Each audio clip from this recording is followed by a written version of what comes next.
Hello everyone, it is Kaiju Stuff here. Today we are gonna do some Q&A about the Heisei era, my favorite era. And yeah, I'm just gonna jump right into it. Yeah. And before you ask the reason why I'm not Godzilla 2000, aka the channel's mascot, it's because the last time we did a Q&A like this was the legendary era, like talking about the monsterverse. So I figure every time we do something like this, I'm gonna be the specific like Godzilla from that era. But yeah. Anyway, yeah, I'm just gonna jump right into it and let's get started. So here's the thing: the Heisei era kind of shaped Godzilla for me. It made me feel like that is Godzilla because the first ever Godzilla movie that I saw, well, the second one actually, the first one was Godzilla vs. Gigan. The second one I ever saw, and that was the one that really like stuck with me, was Godzilla vs. Mechagodzilla 2. That was like I got it as a Blu-ray disc, and I watched it and I was like, wow. Yeah, so I feel like the Heisei era shows that Godzilla isn't evil, but he isn't good either. He's just a force of nature. Because the Showa era kind of did that, but they kind of started to lean away by the end of it. But with the Heisei era, it's a very consistent era. It kept its strength. Yeah, I just feel like it's unforgettable. If you watch a movie from the Heisei era, you wouldn't forget it for a while. Because it's not just a Godzilla movie. It's not goofy. They add their own spin on it, but they keep very true to the Showa era, and I think that's very good. I think what the MonsterVerse is doing is what you shouldn't do when you just kind of do whatever. You can't just do that, I think. I think you need to stay true to it while keeping some ideas that are new. But yeah, I think the MonsterVerse isn't doing that much, while the Heisei era definitely did that. And in my opinion, they did it better than the Showa era by making some futuristic things that are actually pretty, how should I put this? Pretty like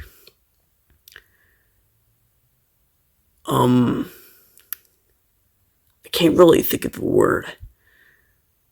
Like, they're very realistic, I think. I'm not just talking about like the plasma ray with Mechagodzilla 2.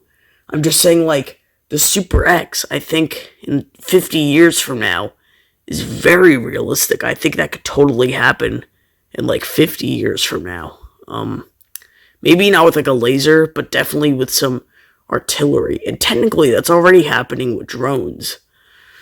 But yeah, I think it wasn't goofy, but it could be at times, like in Godzilla vs. Mechagodzilla 2, with that pterodactyl guy. That guy was crazy, by the way. Here's the thing. Another thing. They ended it so nicely, with Godzilla dying and Godzilla Jr. being his predecessor. Kind of a circle of life type thing. I really respect that. Because the Showa era kind of just ended.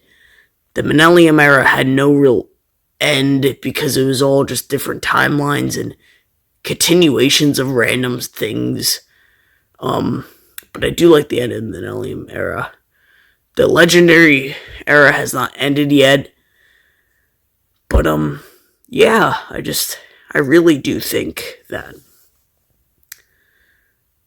the Heisei era was just very special in a way that can't be confined by just that one era. I think that made a huge impact on the rest of the Godzilla series going on.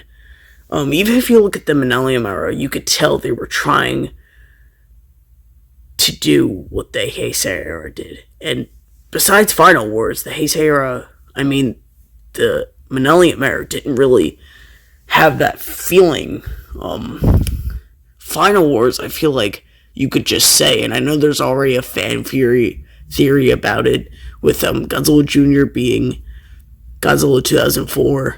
But I swear, if you just say that Godzilla Final Wars is Godzilla Jr., I think that's a really good ending to the Heisei era. Like, I know there was already an ending, but I think it works. I think it definitely works. Yeah. So, I do think this design is also the best design. Because it looks like an animal. It doesn't really look intelligent nor stupid. Because if you look at, like, the Legendary Godzilla, which is actually a really good design, I really do like it, not including Godzilla X Kong's design. I actually really hate that design because it's pink. But, anyway, I do think that the Heisei era is, like, the epiphany of Godzilla. Like, when people think of Godzilla, they think of that. A huge, towering dinosaur that stands upright, not just horizontally, with animalistic features that I think were incorporated perfectly. And also, the human characters were not annoying either. Most Godzilla movies, they're very annoying. Or they don't have any character. They're just kind of, they have a weird backstory, or they don't have an interesting backstory. Or they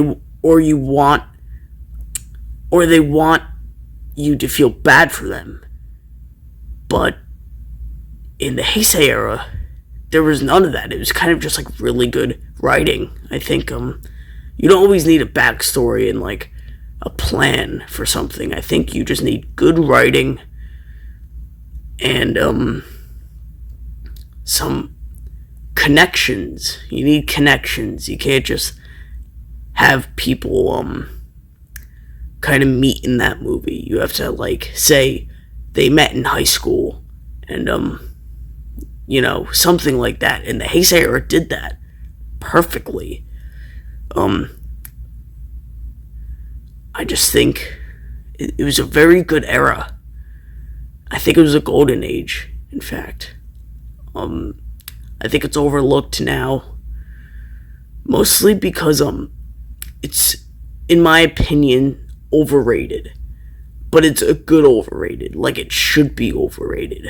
The Heisei era, those movies are, in my opinion, very overrated. But with that, they're, I think, meant to be, because they're actually really good. They feel like, I'm not trying to be mean, American-made movies, because America really does make good movies, like Hollywood movies. And I think with their budget, I think they did the best they could do ever. Even with Godzilla Minus One, which I actually really liked that movie, it felt American-made. It felt like very high quality. It felt like, especially with their budget also, their budget was like, I think, not a lot. I don't remember specifics, but it was definitely not a lot. And it made like 10 times more than what the budget was. And I think it's still making money, actually. But, yeah. I do really think even the design from Godzilla Minus One gives me Heisei feels, like Godzilla 93, 94. Gives me, like... Also, they were the first, the Heisei era was the first to give that Godzillasaurus idea. Because before that, Godzilla was just a dinosaur that woke up. And personally, I don't like that, because that's not realistic. Think about it. Got like a huge dinosaur just wakes up. That makes no sense. And for some reason has a laser. That makes no sense. Come on. But in the Heisei era, what they did is that they built off that idea. Basically just, okay, we have that dinosaur idea. But what if we make it an actual dinosaur? Or dinosaur-like, because it's not actually a dinosaur. But there is a dinosaur named after it. Yeah. So, let's get a regular dinosaur. It's like the most basic one you can. With some, like, little Godzilla spines.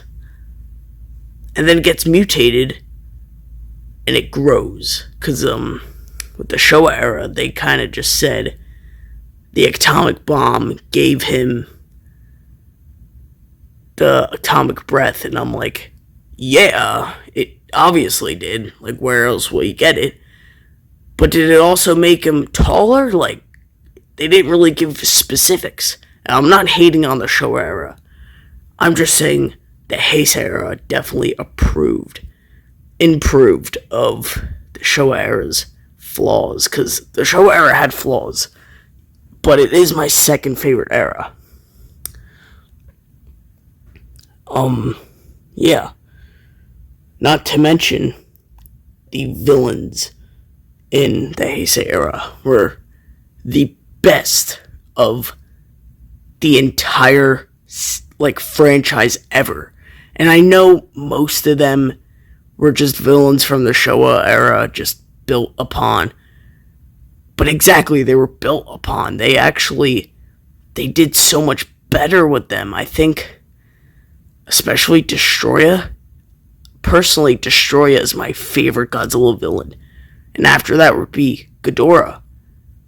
Funny enough, they're in the same continuity. And I think that's absolutely incredible that I can have King Ghidorah and Destroya, my favorite two villains, in the same continuity. Along with Batra, like, along with all new villains.